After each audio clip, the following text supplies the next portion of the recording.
Hi అండి. ఫైనల్గా అయితే ఐషు బర్త్డే వీడియోకి కంటిన్యూషన్ వీడియో షేర్ చేసుకుంటున్నాను. ఎప్పటి నుంచో పక్కన పెట్టి ఉంచాను ఈ వీడియో షేర్ చేసుకోవాలా వద్దా అని. ఈరోజైతే ఫైనల్గా షేర్ చేసుకుంటున్నాను. వ్లాగ్ అయితే బర్త్డే రోజున ఏమీ షూట్ చేయలేదండి, నాకు అస్సలు అవ్వలేదు. అందులోనూ తన ఫ్రెండ్స్ వాళ్ళ పేరెంట్స్ కాల్ చేస్తూ ఉంటున్నారు అనమాట. నాకు ఇంకా షూట్ చేయడానికి అవ్వలేదు, అందుకని షార్ట్స్ రూపంలోనే సింపుల్గా అయితే షేర్ చేసుకుంటున్నాను. ఇది కేక్ కటింగ్ వీడియో, అలాగే చిన్నగా సెలబ్రేషన్ మాత్రమే అండి. ఐషు బర్త్డేకి ముందు మేము త్రయంబకేశ్వరం అలా వెళ్ళి వచ్చాం కదా, అందుకని కొంచెం టైర్డ్ అయిపోయాము. పెద్దగా అయితే ఈసారి సెలబ్రేషన్ చేయలేదు, సింపుల్గానే చేస్తూ ఉన్నాం కదా ఎవ్రీ ఇయర్, అలాగే ఈ ఇయర్ కూడా. కాకపోతే తన 11th బర్త్డే కదా, చాలా బాగా చేసుకోవాలి అనుకున్నాను. అనుకోకుండా ఇలా సింపుల్గా చేసేసుకున్నాను. ఐషు అయితే ఫుల్ ఫ్రెండ్స్ అందరూ వచ్చారు కదండి, ఆ మాత్రం హ్యాపీనెస్ ఉంటుంది ఎవరికైనా. ఎవరో ఒకరిద్దరు మిస్ అయ్యారు అంతే. ఫైనల్గా కేక్ కటింగ్ కూడా అయిపోయింది.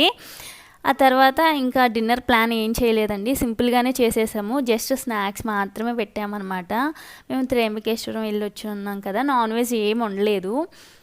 టెంపుల్కి వెళ్ళొచ్చిన తర్వాత ఒక 2-3 డేస్కి ఏంటో ఐషు బర్త్డే, ఇంకా వెళ్ళొచ్చాం కదా, నాన్ వెజ్ అది ఎందుకు చేయటంలే అని చెప్పి సింపుల్గా స్నాక్స్ వరకు మాత్రమే పెట్టేశామన్నమాట.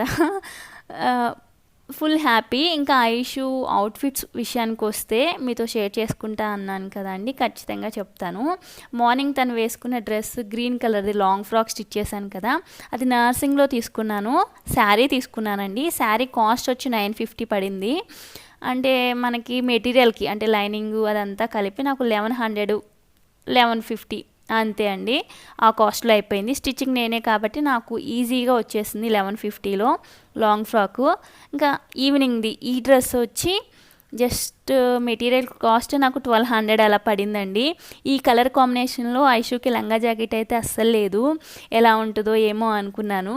కానీ లాంగ్ ఫ్రాక్తో పోలిస్తే ఇదే చాలా బాగుంది. స్నాక్స్ అవి అయిపోయిన తర్వాత పిల్లలు మంచి సాంగ్స్ పెట్టుకుని డ్యాన్స్ అది వేస్తూ ఉన్నారనమాట. ఐషుని మంచిగా ఎంటర్టైన్ చేస్తూ ఉన్నారు. తనకేమో అస్సలు ఓపిక లేదనమాట, ఈసారి డ్యాన్స్ ఏమీ చేయలేదు. తన ఫ్రెండ్స్ మాత్రం మంచి డ్యాన్సర్స్ అనమాట. ఈసారి ఐషుతో పాటు మేమేమీ ఫొటోస్ దిగలేకపోయాము, వాళ్ళ డాడీ నేను. కేక్ కటింగ్ అప్పుడు కూడా ఏదో హడావిడిగా హరావరిగా అయిపోయిందనమాట. ఫైనల్గా అయితే ఐషు బర్త్డే వీడియోస్ ఇంతటితో అయిపోయినాయండి. ఈసారి నేను 2 వీడియోస్ షేర్ చేసుకోగలిగాను, ఎక్కువ షూట్ చేయలేదు కదా. తన అవుట్ఫిట్ డీటెయిల్స్ కూడా ఫుల్గా ఇచ్చేసాను. ఇంక ఇంతే అనమాట, పెద్ద బడ్జెట్లో పెట్టుకోలేదు, తక్కువలో చేసేద్దామనే ఉంది ఫస్ట్ నుంచి. ఫైనల్గా అయితే ఈ వీడియో ఇంతే. నచ్చితే లైక్ చేయండి.